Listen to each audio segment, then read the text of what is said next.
Assalamualaikum warahmatullahi wabarakatuh. Perkenalkan, nama saya Aan Sulaiman dengan NIM 415 200 1080.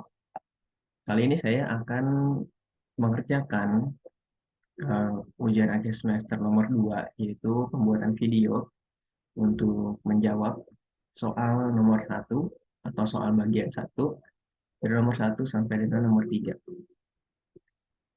Untuk mata kuliah Deep Learning dengan dosen Ibu Vina Ayumi, MKOM. Kemudian di bagian 1 itu diminta untuk menjawab 3 soal, soal 1 sampai dengan nomor 3. Itu dari ini. Yang pertama itu jawablah pertanyaan ini dengan jawaban yang singkat. Poin A, apa perbedaan dari machine learning dan juga deep learning? Machine learning sendiri itu merupakan sebuah cabang ilmu dari ilmu komputer dengan fokus pembelajaran tanpa harus diulang atau bisa mempelajari sendiri, bisa belajar sendiri. Jadi machine learning ini dibuat agar bisa mempelajari sesuatu dengan sendirinya, itu berdasarkan data yang sudah diberikan.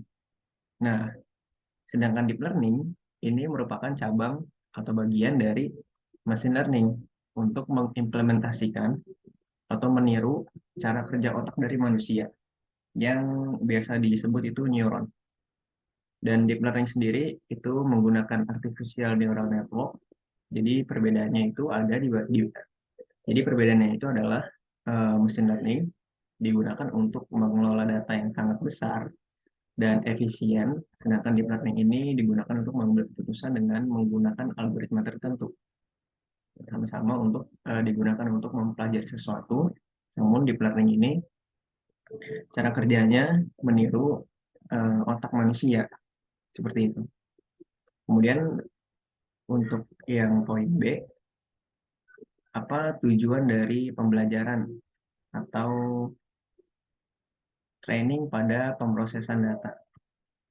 Nah, training sendiri itu merupakan bagian dari data atau dari dataset yang dipunya kemudian di training sebagian datanya atau sebagian besar datanya yang dilatih untuk membuat prediksi atau menjalankan fungsi dari sebuah algoritma machine learning atau algoritma deep learning. Kita memberikan petunjuk melalui algoritma tadi, contohnya misalkan FBayes atau NVM, memberikan petunjuk melalui algoritma tadi agar mesin yang dilatih atau model yang dibangun itu bisa mencari korelasinya sendiri atau belajar pola dari data yang sudah diberikan. Jadi untuk data training sendiri dari dataset utuh itu dibagi menjadi dataset untuk training dan juga untuk testing. Seperti itu. Kemudian untuk selanjutnya, poin C, jelaskan perangkat keras yang digunakan untuk pengolahan data menggunakan deep learning. Untuk perangkat keras sendiri, untuk pengolahan data menggunakan deep learning, itu yang pertama ada GPU atau Graphic Processing Unit dan juga TPU atau Tensor Processing Unit.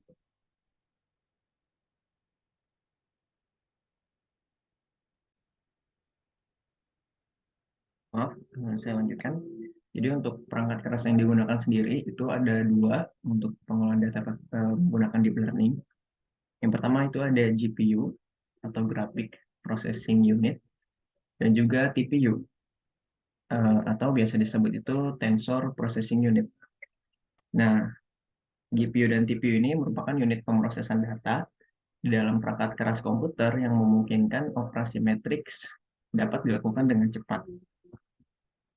Gitu. Dan juga ada dari sumber lain, berdasarkan buku pengantar machine learning, dianjurkan sekurang-kurangnya menggunakan komputer dengan spesifikasi Intel i5, juga RAM lebih dari 4 GB, dan hard disk 1 TB, Dan juga opsional itu menggunakan SSD atau solid state disk, dan juga menggunakan NVIDIA GPU card.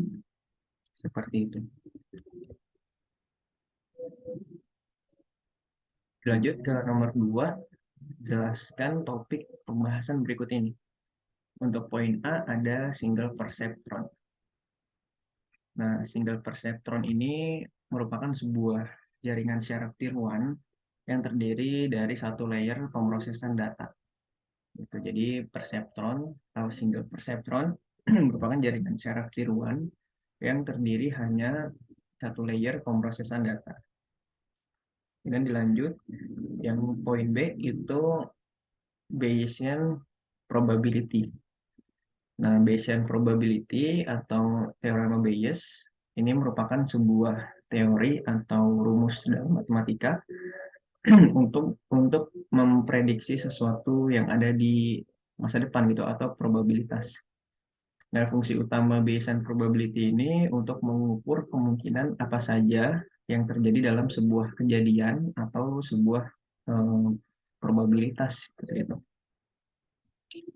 Dan contohnya adalah untuk menentukan keakuratan hasil tes medis dengan mempertimbangkan seberapa besar kemungkinan seseorang mengidap suatu penyakit dari gejala yang dialaminya, seperti itu. Nah, dilanjut untuk poin C, fungsi objektif. Nah, fungsi objektif ini sendiri itu merupakan sebuah persamaan atau persamaan dari sebuah model machine learning dalam mengaproksimasi sebuah fungsi yang memetakan atribut data input terhadap atribut label.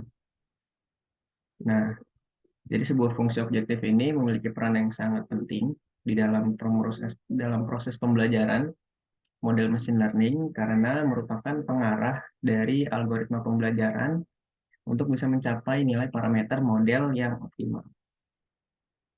Seperti itu. Dan untuk poin D, lokal minima.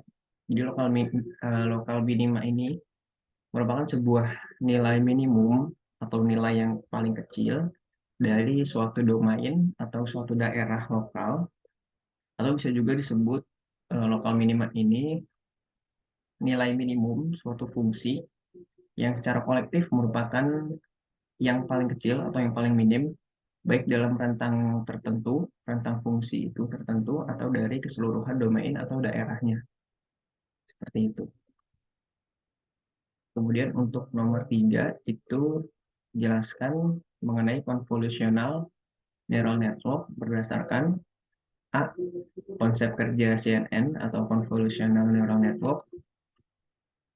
Jadi konsep kerja dari CNN ini sendiri atau convolutional neural network ini merupakan salah satu metode deep learning yang mampu melakukan proses pembelajaran mandiri untuk pengenalan objek, untuk ekstraksi objek, klasifikasi, serta dapat diterapkan pada citra resolusi tinggi yang memiliki model distribusi non-parametrik. Gitu. Jadi secara langsung convolutional neural network ini bisa digunakan untuk ekstraksi objek atau klasifikasi data citra. Seperti itu. Nah, untuk algoritma CNN sendiri, convolutional neural network itu dijalankan pada data input menggunakan sebuah filter atau kernel yang kemudian digunakan untuk memetakan fitur. Operasi konvolusional dilakukan dengan menggeser filter di atas input di setiap lokasi, dan perkalian matriks dilakukan dan menjumlahkan hasilnya ke peta fitur. Seperti itu kurang lebih untuk convolutional neural network. Kemudian dilanjut untuk tujuan konvolusi pada citra, poin B. Jadi untuk konvolusi itu sendiri pada citra tujuannya adalah, atau sebelumnya konvolusi ini merupakan sebuah teknik untuk menghaluskan citra atau memperjelas citra dengan menggantikan nilai piksel dengan sejumlah nilai piksel yang sesuai atau berdekatan dengan piksel aslinya. Gitu. Jadi tujuan dari konvolusi pada data citra ini adalah untuk memperbaiki citra yang bagian-bagiannya rusak. itu digantikan dengan piksel-piksel citra yang ada di dekatnya, gitu. Lanjut poin C, yaitu fully connected layer. Nah, fully connected layer ini merupakan lapisan atau lapisan layer layer atau lapisan di mana semua neuron aktivasi dari lapisan sebelumnya terhubung dengan neuron di lapisan selanjutnya. Seperti halnya syaraf tiruan biasa tuh, atau single perceptron yang saling terhubung.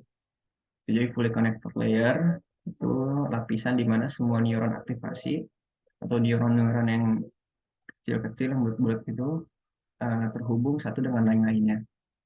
Seperti itu. Itu jawaban saya untuk pertanyaan nomor 1, nomor 2, dan juga nomor 3.